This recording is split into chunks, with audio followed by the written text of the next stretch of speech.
এখন থেকে বন্ধুরা কম বলবো, এখন থেকে বান্ধবীরা বলবো, বোনরা বলবো। শুভ সকাল বন্ধুরা। আজকে আমি বানাবো যে কাঁঠালের তরকারি। কাঁঠাল কাটা হয়ে গেছে, বাদামি আলু, এই যে লাল লাল বাদামি আলু। বড় আলু দিয়ে বানাবো না, বাদামি আলু কুকারে সিদ্ধ করে নিয়ে তারপরে কাঁঠাল দিয়ে তরকারি বানাবো।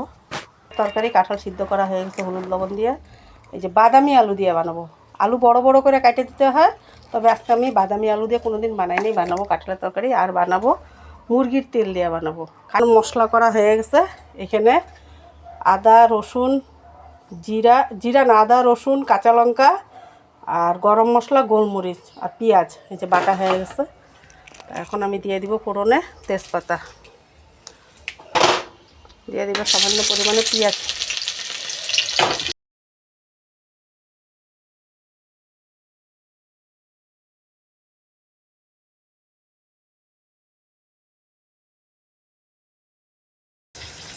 দিয়ে দিব লবণ,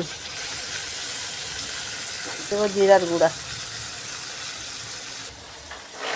দিয়ে দেবো হলুদ,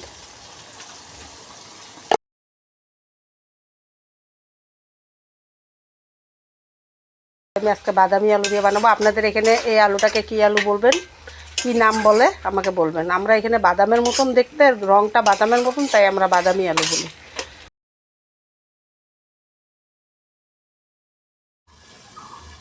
কষানো হয়ে গেছে মনে আলু,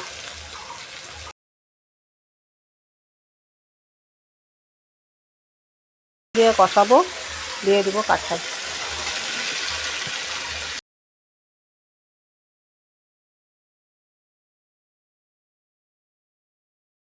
কাঁঠালটা একদম শুকনো শুকনো বানাবো, তাহলে খাইতে ভালো লাগবে। জায়গা ডাইকে ডাইকে কষাই, পরে জল দিব।